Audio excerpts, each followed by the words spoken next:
bem-vindos à História dos Games na Play TV. Eu sou o Leão Dourado e hoje nós vamos conhecer o jogo que quase faliu a Nintendo lá nos anos 80. Ok, é mais ou menos isso que aconteceu naquela década que abriu o caminho para uma gloriosa época dos videogames. Essa é a história de origem da Nintendo nos Estados Unidos. No episódio anterior, vimos como a indústria implodiu depois do lançamento de ET. Mas antes dos consoles domésticos começarem a fazer sucesso e a Nintendo adentrar na indústria na era dos mullets, vamos voltar um pouquinho ao passado. Antes de investir na área de games, a Nintendo passou por inúmeros testes de mercado, desde jogos de cartas, empresas de táxis e até mesmo, pasmem, rede de motéis. Nos anos 80, os games eram populares em sua grande maioria nos arcades, ou casas de fliperama. Mas antes da Big N ser introduzida nesse mercado, outros sucessos e concorrentes já estavam consolidados. Desde o veterano Pong até Space Invaders e Pac-Man. Mas convenhamos, em um mundo com Space Invaders e outros jogos espaciais de peso, ficou difícil competir. Mas sabemos que a Nintendo ficou conhecida por suas inovações. Então o nome conhecido fez a diferença na empresa e talvez na indústria inteira. É claro que estou falando de Shigeru Miyamoto. Nos bastidores, além do Famicom estar em desenvolvimento, outros jogos também estavam sendo preparados e um deles foi esse aí, inspirado na série do Popeye. Nada mais fácil que atrair público usando um personagem famoso para servir de chamariz. O desenho mundialmente conhecido e adorado por centenas de milhares de pessoas. Hoje em dia o público mais novo pode até não conhecer, mas ele já foi muito popular desde o início dos anos 20. Contratempos nos direitos autorais fizeram os personagens da série Popeye precisarem ser modificados por criações próprias. Brutus virou um gorila grande, Olivia Palito se tornou Pauline, interesse romântico de Jumpman, personagem que tomou o lugar do Popeye. A gameplay é simples, mas extremamente divertido e diferente do que existia nos arcades concorrentes. O fato do Jumpman pular por si só já é uma revolução. O martelo, que seria o espinafre de Popeye, dava power-ups para conseguir resgatar a donzela com mais rapidez. Mas algo muito importante de comentar e que pode parecer besteira hoje em dia são os efeitos sonoros. Hoje em dia, imaginar games sem música é uma grande tortura. Principalmente se tratando de torneios de esportes que em jogos FPS, escutar os passos do adversário podem fazer toda a diferença na partida. Hirokazu Tanaka, produtor de som da Nintendo, acreditava que para se sentir imerso completamente no jogo, era necessário se conectar com os sons. E fazer essa tarefa numa era onde tudo era analógico foi complicado. O objetivo dele era fazer não só o game ser divertido de jogar, mas também divertido de escutar. Apesar dos sons dos passos do Jumpman não saírem como esperado e ficar até fofinho demais, os jogadores sentiam que estavam realmente controlando e correndo junto com seu avatar. Não demorou muito para a popularidade boca a boca fazer deste novo jogo um desejo comum, fazendo com que o game explodisse tanto no Japão quanto nos Estados Unidos, nas máquinas de radar scope modificadas. O sucesso foi tanto que Donkey Kong ganhou até desenho animado na programação da TV. E o ponto alto dessa história é justamente esse: quando algo fica muito conhecido, começa a chamar muito mais atenção. Antes de Kong sair no soco com Godzilla nos filmes mais recentes, seu filme original já era considerado um clássico nos anos 80. E seu personagem principal tinha muita semelhança com o personagem dos arcades. Pelo menos foi o que a Universal Studios, distribuidora dos filmes, acreditava. Com isso, a Universal não resistiu e levou a Nintendo para a justiça, alegando que o personagem dos arcades era um plágio do seu filme de sucesso. Mas e agora? Quem poderia defender a Nintendo nesse momento? Descubra já já, depois do comercial. Voltando à história dos games na Play TV, vamos descobrir quem salvou a Nintendo de um grande processo. Não estamos falando do Chapolin Colorado, e sim de Kirby.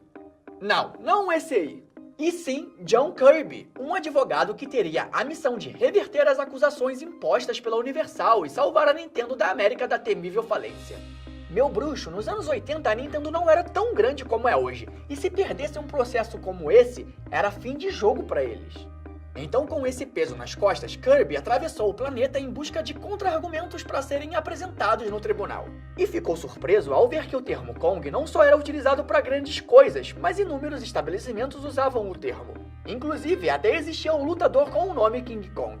A verdade, galera, era que a Universal deveria saber que esse processo era injusto e não os levaria à vitória, pelo menos não com esses argumentos apresentados. Durante o julgamento, Kirby argumentou que Donkey Kong e King Kong possuíam diferenças notáveis, que os distinguiram claramente aos olhos do público. Após considerar os argumentos apresentados pela Nintendo e por Kirby, o juiz Robert Sweet, que estava tendo um dia tranquilo, concluiu que, apesar do registro oficial da marca King Kong pela Universal, seria altamente improvável que alguém confundisse os personagens. No fim, além de perder o processo, o estúdio foi condenado a pagar à desenvolvedora uma indenização, além de danos morais e despesas legais. Às vezes, um olho grande pode te fazer ter consequências devastadoras. No fim, para homenagear o advogado que salvou a Nintendo, nada melhor do que apelidar um game com seu próprio nome. Kirby foi lançado como alternativa para jovens que estavam começando no mundo dos games. Como Zelda, Metroid e outros games consolidados eram mais hardcore, nada melhor que começar com o mascote que comia todos os seus inimigos e te quebra, se divertir muito com sua gameplay fluida. A série se saiu bem e está viva até hoje, mas dando um passo mais uma vez ao passado, tanto Donkey Kong quanto Jumpman seguiram seus caminhos. DK com sua série de jogos próprios e Jumpman que virou nada mais nada menos que o Mario. Mas sério, Miyamoto é um mito, criou 2 personagens de sucesso de uma vez só. Mas durante esse período no Japão, o Famicom, conhecido aqui como Nintendinho, estava saindo do forno. E sua ideia seria seguir os passos da Atari e seus clones. Porém, com uma proposta de um hardware mais potente e focado na diversão da família. Daí seu nome, Family Computer. E é claro que seus primeiros jogos seriam Donkey Kong e seu título sequência, Donkey Kong Jr. Pois é, já imaginou o Mario vilão? Nesse jogo, quem é sequestrado é o próprio gorilão, e seu filho, Kong Jr., precisa resgatá-lo de volta. O feitiço voltou contra o feiticeiro. Não preciso nem dizer que só por ter Donkey Kong na biblioteca inicial já fez deste um console de sucesso. E o próximo objetivo da Nintendo seria exportar para o ocidente e ganhar o mercado americano. Mas meu amigo, se você assistiu o episódio anterior aqui na Play TV, sabe mais ou menos o que estava acontecendo nos anos 80 nesse período. Enquanto a Nintendo ascendia no Japão, os Estados Unidos enfrentaram a maior crise de videogames da história, o Crash de 83, que perdurou por mais ou menos 2 anos. Com esse desafio, a Nintendo precisava resgatar a confiança do público americano nos videogames, pelo menos naquela época. Minoru Arakawa, primeiro presidente da Nintendo América, acreditava que o termo videogame seria mal recebido, então precisava de uma estratégia diferente. Mudar a entrada de cartuchos do vertical, enfiada por cima como no console japonês, para algo horizontal, assim como as populares fitas cassetes. E o mais importante, tratar o produto como central de entretenimento e não como um console. Foi como um cavalo de Troia, criaram todo um kit multimídia, estrelado por Robbie, o robô e seus acessórios, como a arma de brinquedo famosa por sua gameplay em Duck Hunt. Vendendo o produto como um brinquedo e central de mídia, mascarava a real identidade do videogame, fazendo com que mais lojas adotassem a venda. Meu bruxo, naquele contexto, o videogame era quase que um termo proibido. A Atari tinha dado muito prejuízo para os varejistas, então vender o Nintendo como um console afastaria as lojas de investirem nele. A tática de Arakawa deu muito certo e cada vez mais lojas tinham um Nintendo nas prateleiras. Mas a verdade era que Robbie e a Zapper não segurariam o público por muito tempo. Então eles precisavam de algo que chamasse a atenção e divertisse não só as crianças, mas os pais também. Aí que eles decidiram criar o seu próprio Mickey. Se a Disney fazia sucesso com seus personagens em animações, por que não criar um jogo de um mascote? Aí que Jumpman literalmente saltou rumo ao estrelato. Afinal, as pessoas já conheciam Donkey Kong e posteriormente o arcade Mario Bros, jogo do Mario para fliperama, que foi apelidado por esse nome graças a um antigo dono de um galpão que a Nintendo usava como sede nos Estados Unidos. Pelo menos no início, o Mario Segale. O jogo, diferente de tudo o que tinha anteriormente, mostrou ao público e à mídia que não existia desinteresse pelos games, e sim um desejo por experiências novas e cativantes. Então, quanto mais jogos, mais experiências. Bem, na teoria sim. Mas como fazer com que o público esteja sempre jogando diferentes jogos? A resposta parece óbvia: zerando os games. Na prática, se um jogo foi detonado, a criança vai precisar pedir pro papai ou a mamãe por um jogo novo. Ou até mesmo o adulto querendo se divertir com novas experiências. Sem mais nada para fazer no game atual, a solução é jogar uma nova aventura. E aí que a Nintendo teve a brilhante ideia de criar os Conselheiros de Jogos. Cada Jorginho preso numa tela de Metroid ou cada Maria presa numa dungeon de Zelda. Existia um time especializado em ajudar esses gamers. Ficar sentado jogando videogames, usando uma capa extravagante de consultor e conversando sobre como aquela pessoa poderia passar de fase, deveria ser um emprego ótimo, não? Auxiliar um gamer e finalizar um jogo faria com que ele comprasse um novo, e assim por diante. Outra tática que também ficou muito famosa, até mesmo aqui no Brasil, foram as revistas de games, ou detonados. A Nintendo sabia que no Japão o público tinha o prazer da mídia impressa, à vista dos mangás, quadrinhos e revistas. Então por que não trazer uma mídia impressa oficial para o Ocidente? A Nintendo Power não foi só um sucesso, mas consolidou a cultura das revistas e detonados de videogames por vários anos.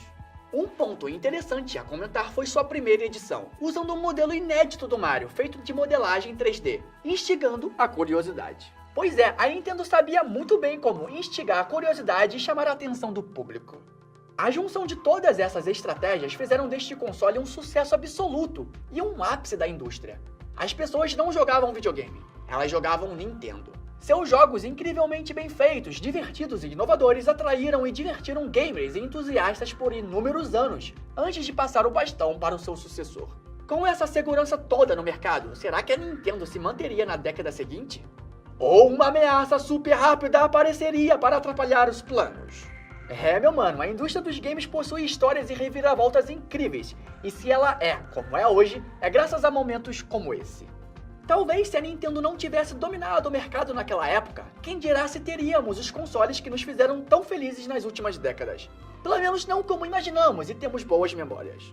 Antes de finalizar esse episódio, eu só queria dizer uma coisa: o mundo não gira, ele capota. Após perder nos anos 80 na justiça, a Universal estaria entrelaçada novamente com a Nintendo, dessa vez sendo distribuidora do filme do Mario em 2023. E adivinha quem estava nesse filme? Ele mesmo, o Donkey Kong. E a moral da história é, se não pode vencê-los, junte-se a eles. Eu sou o Leão Dourado e essa é a história dos games na Play TV. Nos vemos no próximo episódio.